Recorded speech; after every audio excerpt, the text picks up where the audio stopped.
মধ্যে একটু অবগত হয়েছে তারা বুঝতে পারবেন যে গৌণচন্দ্র আশ্বিন শুরু হয়েছে আজকে তার প্রথম দিন প্রতিপদ। এই প্রতিপদ দ্বিতীয়া তৃতীয়া চতুর্থী পঞ্চমী ষষ্ঠী সপ্তমী অষ্টমী এবং নবমী যেদিনকে করবে নবমী তিথি সেই দিনে দেবী দুর্গার প্রথম কল্পের পূজা। ঠিক আছে, কি বলছে? কন্যায়াম কৃষ্ণপক্ষে তু পূজয়িতা দ্রবেতিবা নবম্যাং বোধয়ে দেবী মহাবিভব বিস্তরই। কন্যায়াম, কন্যা মানে কন্যা রাশি, কন্যা মানে এখানে কিন্তু মেয়ে নয়। আশ্বিন মাস হয় কন্যা রাশি, আশ্বিন মাসে কন্যা রাশিতে, তাহলে আশ্বিনে মাসে কন্যা রাশিতে কৃষ্ণপক্ষে তু পূজয়িতা প্রবেশিবা, তবে মানে আদ্রা নক্ষত্র, ঠিক আছে, প্রভে মানে আদ্রা নক্ষত্রে দিবা দিনে নবম্যাং বোধয়ে দেবী মহাবিভব বিস্তরই। তাহলে আশ্বিন মাসের কৃষ্ণ নবমীর দিনে দিবা বলেছে, দিনে আদ্রা নক্ষত্র তো নবমীতে মহাবিভব বিস্তরই মানে প্রচুর আয়োজন দ্বারা দেবীর পুজো করবেন। যদি কারো সামনে পঞ্জিকা আছে দেখে নিতে পারেন, 12ই আশ্বিন বিকেল 4:36 নবমী আসছে, রাত্রেবেলায় আদ্রা নক্ষত্র থাকছে, সেই দিনে দেবীর নবমী আদি বোধন। এখানে একটা প্রশ্ন উঠতে পারে যে বিকেল 4:36 নবমী আসছে, তাহলে বোধন সেদিন কি কেন হবে না? কৃষ্ণপক্ষে সূর্য অস্তের সময় যে তিথি থাকে সেই তিথি গ্রাহ্য হয়। কৃষ্ণপক্ষে তিথি গ্রাহ্যা কৃষ্ণ অস্ত করবি, শুক্লপক্ষে তিথি গ্রাহ্যা কৃষ্ণ অস্ত। শুক্লপক্ষে যে তিথিতে সূর্যোদয় হয় সেটা মান্য, আর কৃষ্ণপক্ষে যে তিথিতে সূর্য অস্ত যায় সেটা মান্য। তাহলে 12ই এই বছর 12ই আশ্বিন বুধবার 4:36 নবমী আসে, আর সূর্যাস্ত হচ্ছে ওই প্রায় 5:49। এমনি একটা কিছু আমি ঠিক বলতে পারছি না, তাহলে সূর্যাস্তের সময় নবমী থাকছে এবং সেদিন রাত্রেও আদ্রা নক্ষত্র পড়ছে, তাহলে ওই দিনই নবমী গ্রাহ্য হবে। ঠিক আছে, এই জন্য 12ই আশ্বিন বুধবার প্রথম গল্পের দেবীর পূজা করা হবে। প্রথম গল্প হয়ে গেল। দ্বিতীয় গল্প হচ্ছে শুক্লা প্রতিপদ আদি, বলা হয়েছে। দ্বিতীয় গল্প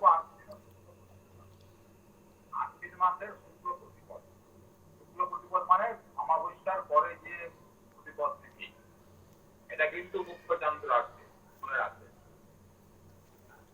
কৃষ্ণ হচ্ছে যে চান্দ্র আশ্বিন মাস তা গৌণচান্দ্র, আর শুক্লপক্ষে যে আশ্বিন মাস তা হচ্ছে মুখ্য চান্দ্র। এই মুখ্য চান্দ্র তিথিতে মুখ্য চান্দ্র আশ্বিনের শুক্লা প্রতিপদে দেবীর দ্বিতীয় গল্পের সেখানে কি বলছে? কন্যা সমস্তে রবে শত্রু শুক্লামারোগ্য নন্দিকা। চান্দ্র আশ্বিন মাসের শুক্লা প্রতিপদ তিথিতে যখন সূর্য কন্যা রাশিতে অবস্থান করিবে, কন্যা রাশি মানে আশ্বিন মাস, আশ্বিন মাসে কন্যা রাশিতে অবস্থান করবে, সেই সময়ে নন্দা তিথিতে বা প্রতিপদে আরম্ভ করে। প্রতিপদকে নন্দা তিথি বলা হয়। যারা একটু জ্যোতিষ সম্বন্ধে জানেন বা পঞ্জিকা দেখতে জানেন, তারা জানবেন তিথিদের ভাগ করা হয়েছে নন্দা, ঋগ্যা, জয়া, পূর্ণা ইত্যাদি। প্রতিপদ হচ্ছে নন্দা তিথি, সেই জন্য বলা হয়েছে শুক্লাম আরোগ্য নন্দিকা। প্রতিপদের নন্দা তিথিতে শুক্লপক্ষে দেবীর দ্বিতীয় কল্পের পুজো করবে। তাইলে প্রথম কল্প হয়ে গেল, দ্বিতীয় কল্প হয়ে গেল। 3 নম্বর কল্প কোনটা? ষষ্ঠাদি, ষষ্ঠী। মহাষষ্ঠী একবারও বলেনি। আমরা সবাই লিখি মহাষষ্ঠী মহাসপ্তমী, আর ষষ্ঠী পাচ্ছেন, এখন তো মহাপঞ্চমী হয়ে গেছে, এখন পঞ্চমীটা মহা। তো পঞ্চমী ষষ্ঠী সপ্তমী এগুলা কেউই কিন্তু মহা নয়। কি বলছে তৃতীয় কল্প কি বলছে? প্রস্থান বিল্ল সর্ববোধম স্বয়ং সঞ্জাতু তারয়ে। প্রস্থান বিল্ল সর্ববোধম, প্রত্যেক দিনে বেল গাছের তলায় দেবীর আবাহন করবে। বিল্ল তরু, বেল গাছ। এখন প্যান্ডেলে আপনি বেল গাছ কোথায় পাবেন?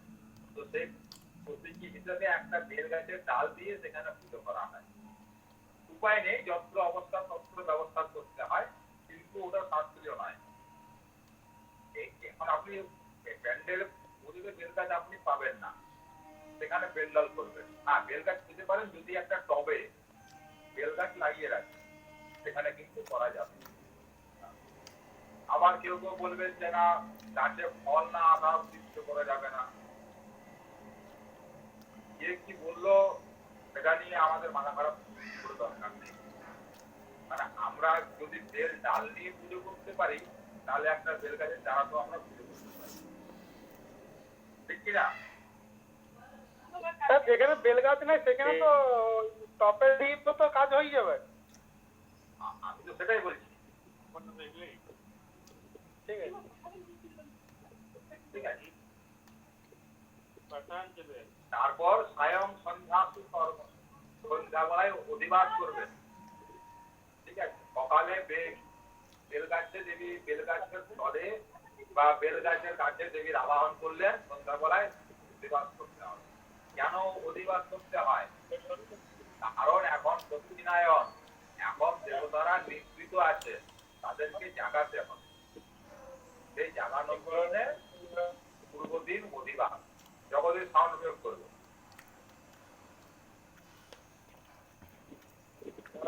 হ্যাঁ হ্যাঁ স্যার, করছি।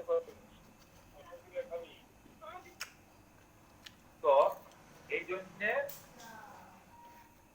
শারদীয়া দুর্গা পূজায় ষষ্ঠীর দিন আমন্ত্রণ অধিবাস, বা যেটা আমরা এমনি বাংলায় বলি বোধন করা হয়। প্রতিটি কল্পারম্ভই কিন্তু বোধন, কিন্তু ষষ্ঠীটাই বিশেষ করে বলা হয় বোধন। ঠিক আছে, ষষ্ঠীটাই বিশেষ করে বোধন বলা হয়। তাহলে ষষ্ঠীর দিন সকালে বেল গাছের কাছে বা বেল গাছের নিচে ঘট পেতে দেবীর আবাহন করলাম, সন্ধ্যাবেলায় সেখানে অধিবাস করলাম।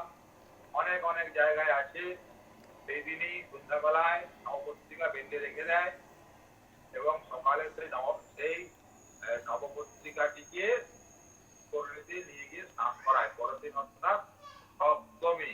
সপ্তমী হচ্ছে চতুর্থ কল্প। কি বলছে? চতুর্থ কল্প সপ্তমী আদি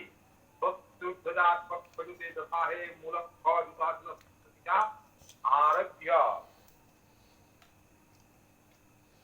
দশাং দশমিঞ্চ যাবৎ প্রভুদের পর্বতরাজ ঘুরতে। এই সপ্তমী যে চতুর্থ কল্প, এই চতুর্থ কল্পে কিন্তু দশমীর উল্লেখ করা হয়েছে। এটা কিন্তু মাথায় রাখবে। চতুর্থ কল্পে সপ্তমী থেকে দশমী পর্যন্ত উল্লেখ করা হয়েছে। তাই চতুর্থ কল্প সপ্তমী থেকে দশমী পর্যন্ত যা যা পূজা সবটাই কিন্তু চতুর্থ কল্পের অন্তর্ভুক্ত। ঠিক আছে, চতুর্থ কল্প বলতে শুধুমাত্র সপ্তমী নয়, সপ্তমী, অষ্টমী, নবমী, দশমী, এই যে 4 দিনের যে শারদীয়া দুর্গা পূজার ব্যবস্থা, এই 4 দিনের ব্যবস্থাকে একসাথে বলা হচ্ছে চতুর্থ কল্প। এরপরে তাহলে আমরা জানলাম 7 কল্পে দুর্গা পূজা, কিন্তু 4 কল্পে সপ্তমী দশমী হয়ে গেল। তো তাহলে বাকি 3টে কোথায় আছে? বাস্তবিক কথা, বাকি 3টে তাহলে কোথায় আছে? কি বলছে? পঞ্চম কল্প মহাষ্টমী আদি। মহাষ্টমী যে পূজা, তাকে বলা হয় পঞ্চম কল্প। কেন? না, প্রাবিত্য কালে বিশেষেণ আদিনে হস্তমিতু চ মহাসপ্ত নবম্যাস্তু লোকে খ্যাতি গণেশ্বরী। দ্রাবিড় অর্থে বর্ষাকাল। বৈদিক সময়ে এই হেমন্ত বসন্ত এগুলো ছিল না, তখন ছিল গ্রীষ্ম বর্ষা এবং বসন্ত। না, গ্রীষ্ম বর্ষা শীত আর বসন্ত, চারটি কাল। গ্রীষ্ম বর্ষা শীত আর বসন্ত। আর প্র্যাকটিক্যালে দেখতে গেলে আমরা কিন্তু চারটি ঋতুই উপভোগ করি, গ্রীষ্ম বর্ষা শীত আর বসন্ত।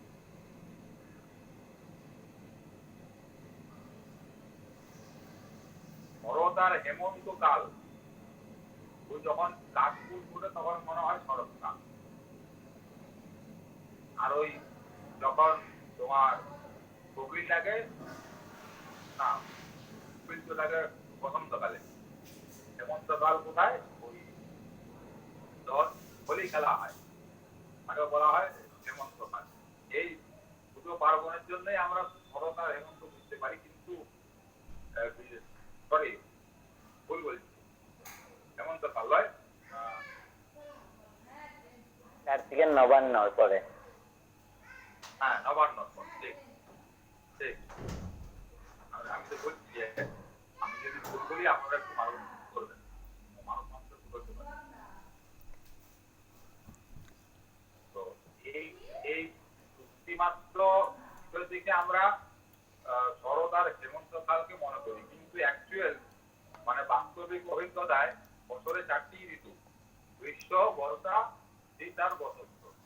ঠিক আছে, যাই হোক, তো প্রাবিক কালে বর্ষাকাল দুটো পুজো চলে এলো, এখনো বৃষ্টি পড়ছে, আগেও বৃষ্টি পড়েছে, এখন কিন্তু বর্ষাকালে দুর্গা পূজা চলাকালীনও বৃষ্টি হয়, এমন কত শত প্রমাণ আছে।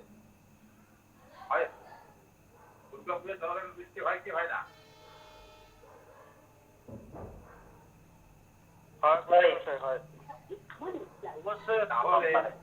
তাহলে শাস্ত্রে যেটা বলেছে প্রাবিক কালে অর্থাৎ বর্ষাকালে, শাস্ত্র কিন্তু কোনোদিন ভুল নয়। আমরা জানি না, সেটা আমাদের উপর, কিন্তু একটা শাস্ত্র বাক্য মিথ্যা নয়। প্রাবিক কালে বিশেষেণ আশ্বিনে অষ্টমী, বর্ষাকালের আশ্বিন মাসের যে শুক্ল অষ্টমী, মহাসপ্ত নবম্যাস্তু লোক খ্যাতি, তাকে মহা বলা হয়েছে। মহাসপ্ত নবম্যাস্তু, অষ্টমী এবং নবমী দুটিকে মহা বলা হয়েছে। তাহলে পঞ্চম কল্প হচ্ছে অষ্টমী পূজা। বেশ, পাঁচটা কল্প হলো, এখনো আরো দুটো বাকি আছে, ষষ্ঠ এবং সপ্তম। তাহলে ষষ্ঠ সপ্তম কি কি?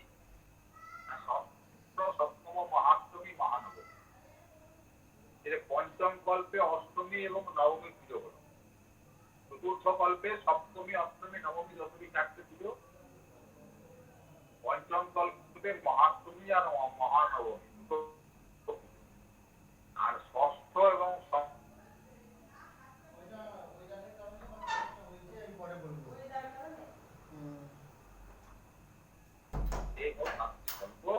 এই শাস্ত্রী গল্পে দুর্গা পূজা অনুষ্ঠিত হয়। ঠিক আছে, পরিষ্কার?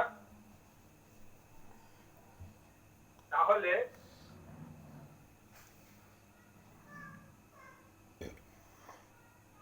কিন্তু সম্পূর্ণ ষষ্ঠী অর্থে ওই যে সকালে বেলগাছের তলায় দেবীর আবাহন এবং সন্ধ্যাবেলায় আমন্ত্রণ দিবস ইত্যাদি যা কর্ম।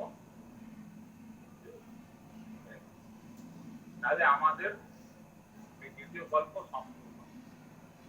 এরপরে আমরা আসছি চতুর্থ কল্পে।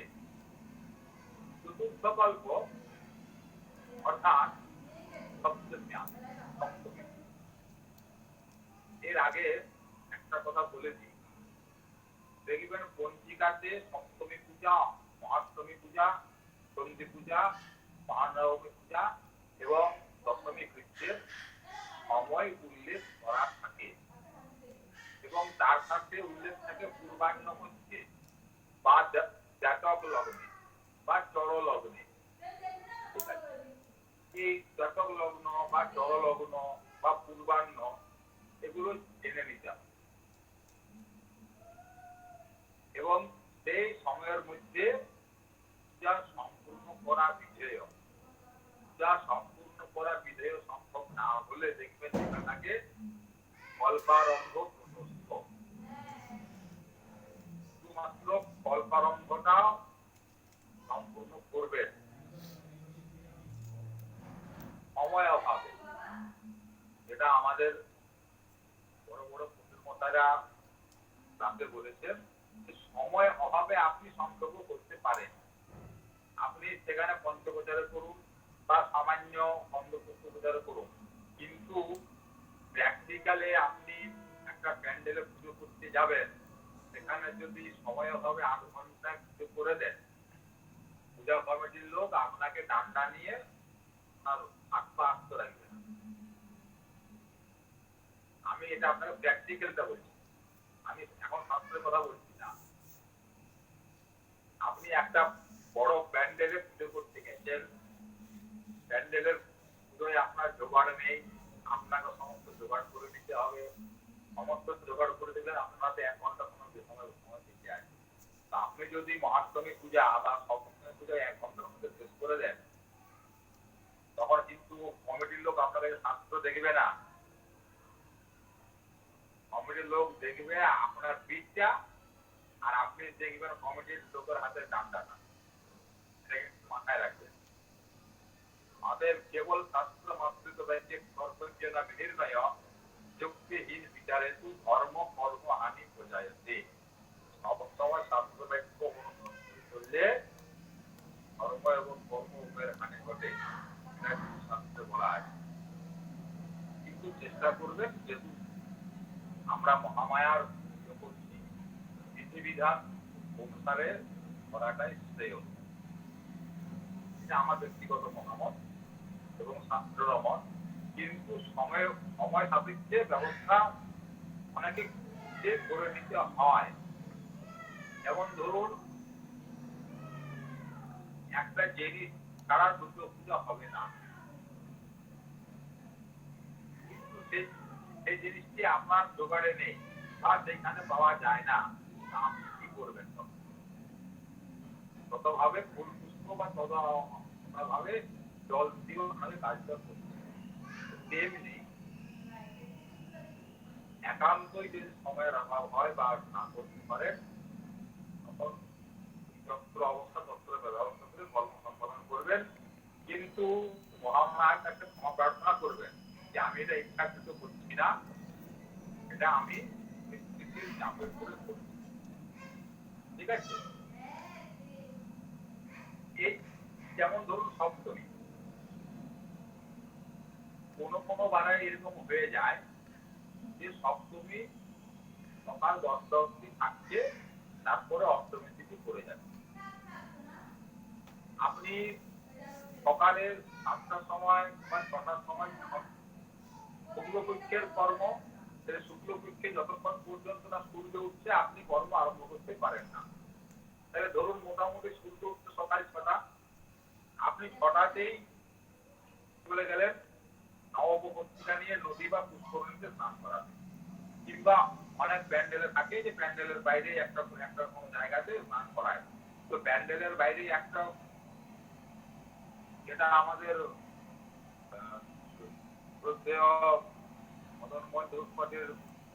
বলেছিলেন যে বজ্র স্রোত জলে স্নান করা, বজ্র স্রোত মানে ঝর্ণা জল বা নদীর জল।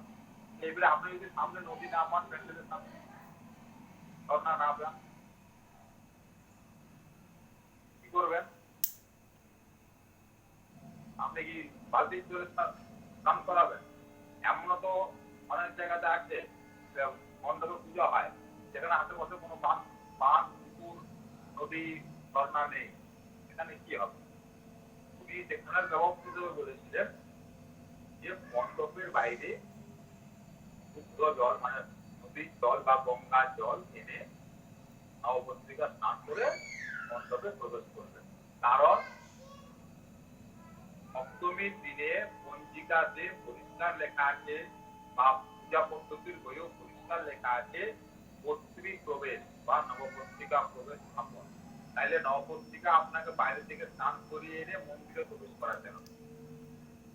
এটা আপনি মণ্ডপের বাইরে করুন বা পুষ্করিণীতে করুন বা নদীতে করুন, যেখানে হোক করুন, আপনাকে মন্দির বা মণ্ডপের বাইরে নবপত্রিকাকে স্নান করিয়ে নিয়ে এসে সপ্তমীর মন্দিরে প্রবেশ করাতেন। তাহলে ধরুন আমি সকাল 6টাতে বেরিয়েছি, যে এখান থেকে পুকুর গিয়ে স্নান করিয়ে আসতে আমার 1 ঘন্টা লাগবে, তাহলে মোটামুটি 7টা বেজে গেল। 7টার সময় এসে করে আমি মন্দিরে নবপত্রিকা স্থাপন করলাম, ঠিক আছে। বেশ, এরপরে 10টা অবধি সপ্তমী আছে, আমার হাতে সময় মাত্র 3 ঘন্টা। এর মধ্যে আমাকে সমস্ত কিছু মন্দিরের আয়োজন করতে হবে, প্রতিমার অলঙ্কার আদি করাতে হবে। যেমন পণ্ডিত মশাই বলেছিলেন যে না, সেগুলো তারা আগের দিনে করে রাখবে, অলঙ্কার ফলঙ্কার আগের দিনে। কিন্তু যদি মন্দির কর্তৃপক্ষ বা পূজা কমিটির পক্ষ আগের দিন না করে, আপনি তার জবরদস্তি করাতে পারবেন না, কারণ সেখানে আপনাকে মন্দির কর্তৃপক্ষ বা পূজা কমিটির মতামত চলতে হবে। তাহলে এগুলো কিন্তু আপনার প্রায় আরো 1 ঘন্টা চলে যাবে। তাহলে 8টা বেজে গেল, 8টা থেকে 10টা 2 ঘন্টা সময়। এরপরে 2 ঘন্টা সময়ের মধ্যে আপনি অল্পারম্ভ করবেন, পুজো করবেন, কতগুলো প্রতিমাতে চক্ষুদান করবেন, প্রাণ প্রতিষ্ঠা করবেন, ষোড়শ উপচারে পুজো করবেন। 2 ঘন্টার মধ্যে সম্ভব নয়। আমরা তো করি, আমরা আমাদের বাস্তবিক অভিজ্ঞতা থেকে বলছি সম্ভব নয়। আর আপনি পুজোটা কাটছাটও করতে পারবেন না, কারণ আপনি যদি কাটছাট করেন, আপনার পাশে যে মণ্ডপে পুজো হচ্ছে, আপনার পুজো শেষ হয়ে গেছে, পাশের মণ্ডপে তখন পুজো চলছে, আপনার কি হারে বদনামি হবে, আর আপনি মানে ওই করতে গিয়ে আপনার যে সম্মানহানি হবে, সেটা অন্য বিষয়। দেখুন, আমি আজকে যেটা আলোচনা করছি সেটা কিন্তু বাস্তবের মাটিতে দাঁড়িয়ে আমি আলোচনাটা করছি। আমাদের শাস্ত্রীয় আলোচনা আগে হয়ে গেছে, না হওয়া নয়। আজকে যেটা আলোচনা এটা বাস্তবের মাটিতে দাঁড়িয়ে আমি বলছি যে আমাদেরকে দুর্গা পুজোতে এগুলো ফেস করতে হয়। অমরনাথবাবু, আমি কি ঠিক বলছি না ভুল বলছি?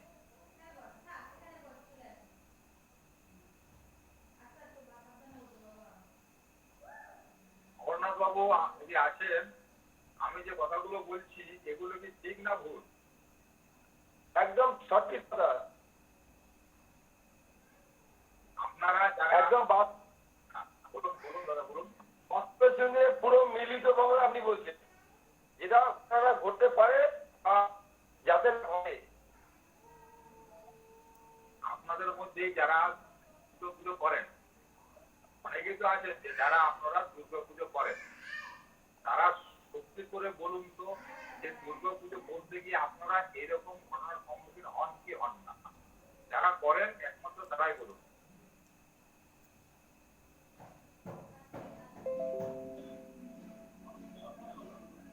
আপনি দেখে এইরকম সম্মুখীন হয়নি, কিন্তু এরকম যে ঘটে সেটা আমি দেখেছি, না, অনেক কিছু শোনা যায়। না, পারিবারিক আমরা বলছি না, দেখুন, পারিবারিক পুজো বা কোন প্রতিষ্ঠিত মন্দিরের পুজোর গল্প আমি বলছি না, আমি বলছি মণ্ডপের পুজো। তো মণ্ডপ সেটা হবে কারণ ক্ষেত্রে এই বিষয়গুলি কিন্তু চলতে থাকে। সেক্ষেত্রে আপনারা ওই যে বললাম যে যত্র অবস্থান তত্র ব্যবস্থা করে কথা করবেন, সেটা কিন্তু শাস্ত্র মতে দুর্বহ নয়। সেখানে সামান্য উপচারে বা পঞ্চোপচারে দশোপচারে অভাবে ফুলচন্দ্র দ্বারাও হয়।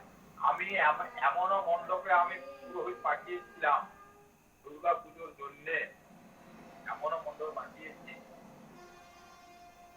যেখানে হয়েছে, সমস্ত হয়েছে, কিন্তু পুজোর আয়োজন কিচ্ছু নেই। পুজোর আয়োজন কিচ্ছু নেই। একটা চন্দন পিড়ি দিয়েছে, পোশাক পুষি দিয়েছে, আর বাবা অষ্ট কলস নেই। তাহলে এখানে যে পুরুষকে আমি পাঠিয়েছি, তবে দাদা আপনি এমন জায়গায় আমাকে পাঠিয়ে দিলেন, এই অবস্থা তোমাকে কিচ্ছু করতে হবে না, তুমি যেটা পেয়েছো সেই হিসাবে দিলাম, উপায় নেই। আপনি যেরকম পরিস্থিতি থাকবেন সেই পরিস্থিতিতে আপনাকে কর্মটা সম্পাদন করতে হবে। তখন আপনি কিন্তু শাস্ত্র জানবেন না। কিন্তু আপনারা এখানে শাস্ত্র শিখতে এসছেন, পরিষ্কার কথা। দুর্গা পূজা প্রশিক্ষণ মানে আপনারা সঠিকটা শিখতে এসছেন।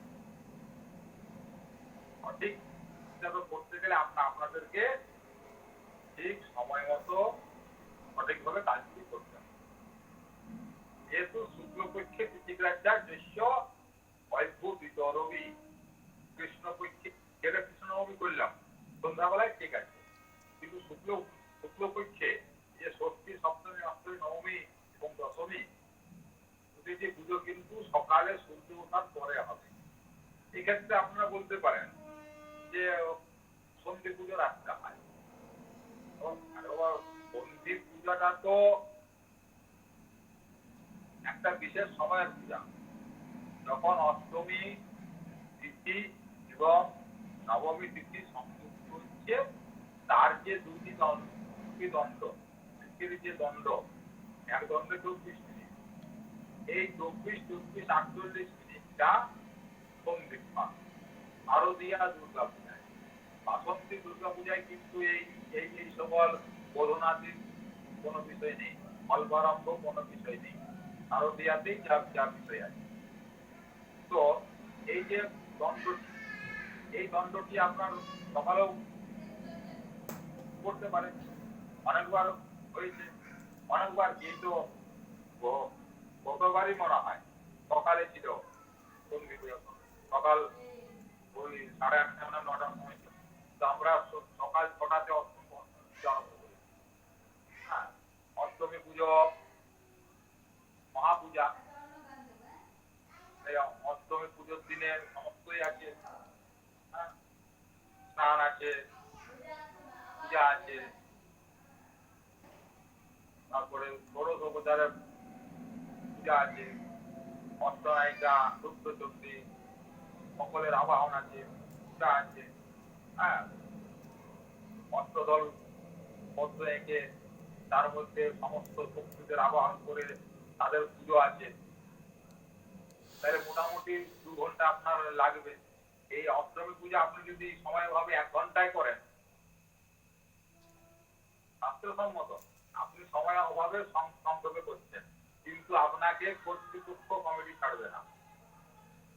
ওই ঠাকুর মশাই ওই মন্দিরে 2 ঘন্টা পুজো হলে আপনি আমাদের এখানে 1 ঘন্টায় পুজো করছেন, তার মানে আপনি পুজো করতে জানেন না। এটা বাস্তব। মানেটা কি, আপনি পুজো করতে জানেন না। ওদের মন কিন্তু ওরা যে অশাস্ত্র করছে সেটা একটা নয়। ওরা 2 ঘন্টা পুজো করেছে, আপনি 1 ঘন্টায় করে দিয়েছেন, আপনি জানেন না। তা আপনার বইটাই ভুল আছে।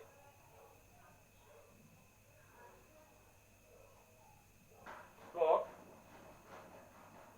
এই যে চতুর্থ গল্প সপ্তমীর দিন নববর্ষিকা নিয়ে এলেন, মন্দিরে প্রবেশ করলেন, স্থাপন করলেন, দেখছেন সপ্তমী ছেড়ে যাচ্ছে, কিন্তু পঞ্জিকায় লেখা আছে পূর্বাহ্ন মধ্যে কল্পারম্ভ পূজা প্রতিষ্ঠা। পূর্বাহ্ন মধ্যে কল্পারম্ভ পূজা প্রতিষ্ঠা, কিন্তু পূজা সমাপন কোথাও লেখা নেই। যদি কেউ আমাকে দেখিয়ে দিতে পারেন পঞ্জিকায় যে পূর্বাহ্ন মধ্যে পূজা সমাপন, লেখা আছে কি? লেখা নেই। তাহলে আপনাকে পূর্বাহ্ন অর্থে মোটামুটি সকাল 9টা থেকে 9:30 পর্যন্ত পূর্বাহ্ন, এই সময়ের মধ্যে আপনি পূজা শুরু করে দিন। এরপরে 10টা অবধি আপনার সপ্তমী রেডি করে হয়